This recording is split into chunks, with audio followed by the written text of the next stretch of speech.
E aí pessoal do Guitarflix, por volta de 78, porque a banda misturava o punk ao metal, né, com empolgantes riffs de guitarra, riffs rápidos, riffs bem hardcores. A banda começou a tocar cada vez mais e mais pubs, fazer um número muito grande de shows, cada vez a obter mais fãs e obter um espaço, mesmo sem haver uma grande mídia naquela época. Mas até essa época, 78, o Iron Maiden não havia gravado nada. Em 78, a banda gravou uma das demos, que ficou uma das demos mais famosas da história do rock, The Soundhouse Tapes, edição de colecionador hoje em dia, e o próprio Iron Maiden diz que nunca vai regravar ela. Tinha apenas 4 músicas, e foram produzidas 5.000 cópias e foram vendidas instantaneamente.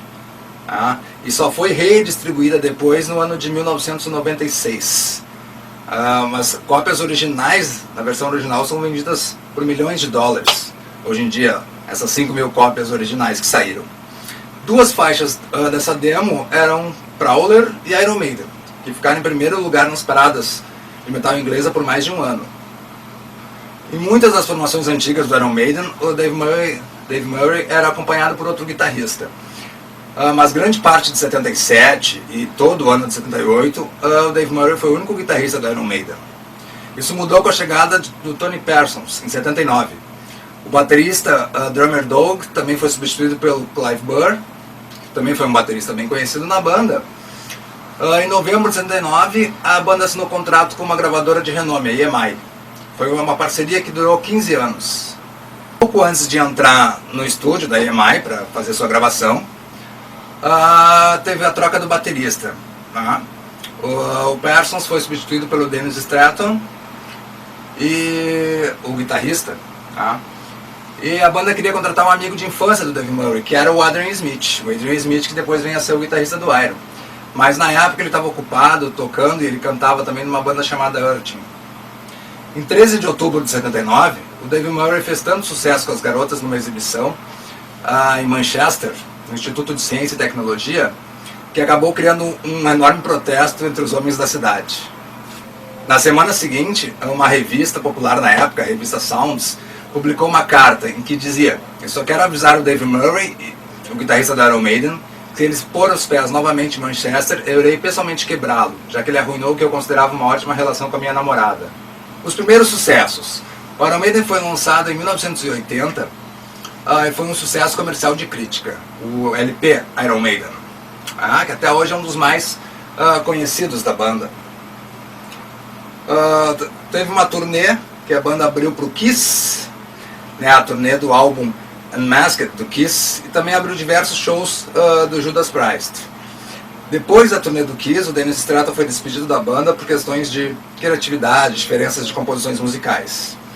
Aí a banda foi contratar o Adrian Smith, que trouxe muita melodia para o grupo, as tradicionais características tersas entre as guitarras, e o estilo meio blues experimental que ele tinha, que era bem diferente da velocidade do Dave Murray e do estilo mais agressivo dele, deu um aspecto inovador à banda. Na verdade, foi uma inovação ao heavy metal, né, as composições de heavy metal que os dois guitarristas trouxeram.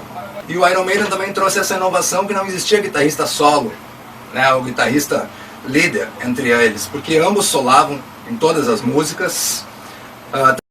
E o Iron trouxe essa inovação também, porque entre os dois guitarristas não existia um guitarrista líder. A história de ser um guitarrista solo, um guitarrista base, né, os dois solavam em todas as músicas, solavam juntos em terça, quinta, oitava. Então isso também foi uma inovação, porque não havia um guitarrista que era o guitarrista líder, o guitarrista solo. E sim, os dois eram guitarristas solo e base da banda. Em 81, o Iron Maiden lançou o segundo álbum, intitulado Killers, ainda com o vocalista Paul Dayano, mas vai ser o último álbum dele. E este novo álbum continha grandes músicas que nos Estados Unidos até começaram a ficar famosas, né, como foi marcado por um dos álbuns mais rápidos, mais pesados do Iron Maiden, e é o favorito dos fãs do Paul Dayano. A saída do Paul Dayano. Bom, o Iron Maiden foi uma banda que foi conhecida por nunca ser uma banda tão ligada a drogas. Mas o Paul Dayano, por outro lado, sempre mostrou um comportamento meio autodestrutivo. Ele começou a beber muito, e quanto mais sucesso o Iron ia fazendo, mais ele bebia e começava a perder a performance de palco com isso. Chegava aos shows bêbados, chegou a faltar algum show. Então, quando a banda ia ficar famosa nos Estados Unidos, ele chegou a faltar shows e daí foi despedido da banda. Em 1982, com a saída do Paul Dayano, chamaram o vocalista Samson Bruce Dixon, né, o vocalista do Samson, que é o ícone, talvez um dos melhores vocalistas de heavy metal até hoje, que se identificou perfeitamente com a banda, trouxe um som mais técnico, mais trabalhado nos vocais, mais heavy metal mesmo, mostrava muita atitude, uma performance de palco excelente, e aí o Iron Maiden só subiu. O Bruce Dixon trouxe um ar muito mais melódico ao heavy metal do Iron Maiden. Em 82 foi o primeiro álbum dele como vocalista, The Number of the Beast, que é conhecido como um dos clássicos do heavy metal até hoje. E esse álbum estourou no mundo inteiro mesmo, o Iron Maiden. Trouxe diversas músicas marcantes para a carreira, né, The Number of the Beast, Hunt the Hills. E foi a primeira vez que uma banda visitou os Estados Unidos, Japão e Austrália em uma turnê mundial. Nessa época, com o lançamento do The Number of the Beast, vários grupos religiosos começaram a acusar a banda de ter um cunho satânico, pela capa, né, as figuras do Ed, o nome da música, The Number of the Beast. Então começaram a tentar colocar a juventude contra o Iron Maiden. Isso causou alguma polêmica por causa da música The Number of the Beast, que é na verdade uma música anti-satânica, né, sobre um sonho ruim que o Steve Harris teve. E a banda sofreu um pouquinho com esses rumores, foi obrigada a colocar na frente dos discos um aviso de letras explícitas. E aí começaram a gerar algumas polêmicas em torno do The Number of the Beast, e na mesma tour do álbum, o produtor Martin Birch se envolveu num acidente de carro com alguns fiéis. O reparo do carro custou exatamente $666, né, um preço que o Martin Birch se recusou a pagar, optando por um valor mais caro. E após o enorme sucesso do The Number of the Beast, a banda ficou famosa mundialmente, ganhou o status de rockstar. Em 1983, o Iron voltou ao estúdio, o baterista Clive Burr foi substituído pelo Nick McBride, que está na banda até hoje. E com o Nick McBride foram lançados 4 álbuns clássicos, né? Peace of Mind em 83, Power Slave em 84, Live After Death em 85, Summer in Time em 86. E a banda tocou cada vez para públicos maiores, né, mega shows, especialmente na América do Sul, Ásia, Austrália, Estados Unidos. E até hoje eles são considerados, em todos esses lugares, como uma banda de exceção, assim, né? Fora os Estados Unidos, em que o apelo não é tão grande, apesar deles terem um público enorme hoje. Todos os álbuns continham riffs extremamente complexos, diversas mudanças no estilo da música, todas baseadas em temas clássicos, né? O Iron Maiden nunca cantou sobre drogas, sobre sexo, sobre mulheres. As letras das músicas, diferentes das outras bandas de heavy metal, eram baseadas sempre em literatura inglesa ou fatos históricos. Por isso a banda tem até hoje, como metal inteligente, tem esse conceito, né, de ser uma banda extremamente intelectual e ao mesmo tempo extremamente pesada, principalmente para a época dos anos 90. Uma banda que soava diferente de todas da época. Na época as acusações de satanismo continuaram, causando enormes controvérsias sobre mensagens ocultas em algumas músicas, né? Introduções, como no álbum Peace of Mind, uma mensagem colocada no início da música Still Life, que era apenas o baterista falando.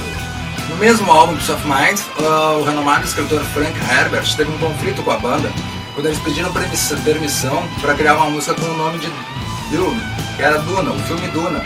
Deve ser conhecido por muitos, um grande filme.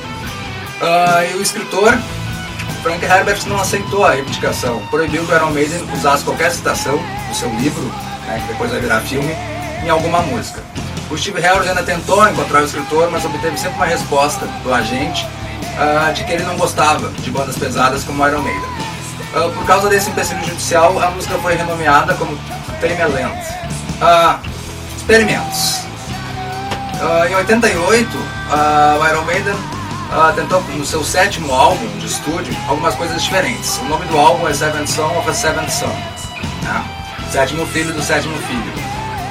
Um álbum conceitual, mostrando a história de uma criança que era possuída pelos poderes de uma vidência. E esse disco é baseado em um livro, Seventh Son, de Orson Scott Card. foi o disco mais experimental do Iron Maiden até hoje, muitas vezes lembrado como o fim dos tempos de ouro da banda, né? Talvez um declínio, mas também é um grande álbum. Declínio. Depois de 7 anos a banda sofreu a primeira modificação, tá? Com a perda do guitarrista Adrian Smith, que foi substituído pelo Jake Gears, em 1990. Daí foi lançado um disco considerado fraco pelos fãs, No Prayer for the Dying. Esse álbum voltou com um meio mais pesado que antes, mas as letras ficaram muito fracas, muito simples. E a música não parecia tão complexa quanto nos outros álbuns. O vocalista Bruce Dickinson também começou com algumas mudanças no timbre da voz, que não agradou um pouquinho aos fãs da banda. Mesmo com todos esses imprevistos, o álbum foi um grande sucesso comercial. Antes do lançamento do No Prayer for the Dying, Bruce Dickinson lançou oficialmente a carreira solo e conseguiu conciliar com Iron Maiden. E o Jake Gears era o guitarrista solo também, né, o guitarrista do Bruce Dickinson. Ele continuou com uma tour em 1991, antes de retornar ao estúdio com Iron Maiden para gravar o Fear of the Dark, um dos álbuns mais consagrados da banda, que foi gravado em 92. Teve muitos sucessos. A música título Fear of the Dark, Afraid to Shoot Strangers, que era uma crítica à guerra, a faixa Wasting Love, que até é uma faixa meio pop, por ser uma balada. E mesmo nessa época, em 92, quando o grunge foi lançado no mundo como um sucesso, a Iron Maiden continuava a lotar todos os shows.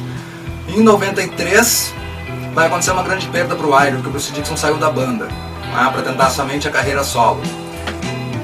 No final desse ano, de 93, ele saiu da banda e vai dar espaço à entrada do Blaze Bayley. Quando o Blaze Bayley entra na banda, em 95, para gravar o primeiro álbum, que foi The X Factor, apesar do Blaze Bayley ser um bom vocalista, não agradou muito a certos fãs da banda que estavam acostumados com o estilo do Bruce Dickinson. Então ele vai gravar esse álbum The X Factor, e o Blaze Bayley vai gravar 2 álbuns na banda, grava o Virtual Eleven depois, que é considerado um bom disco, mas ele tinha um estilo muito hard rock comparado ao Bruce Dickinson para cantar no Iron Maiden, na verdade. E em 2000 vai começar um período eclesiástico ao Iron Maiden de novo, com a volta do Bruce Dickinson, né? Gravaram o álbum Brave New World, excelente álbum. O Jake Gears, apesar de rumores que sair da banda, permaneceu, ele é considerado a performance da banda, junto com o Bruce Dickinson em palco. E o Adrian Smith retornou ficando 3 guitarras na banda, que é a formação atual, né? Perfeita do Iron Maiden. E a partir daí o Iron voltou a ser o Iron Maiden.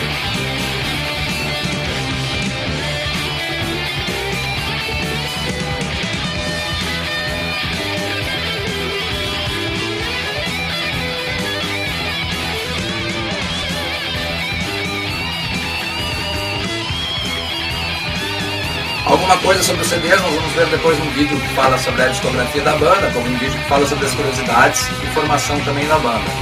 Então, próximo vídeo, primeira música, The Trooper.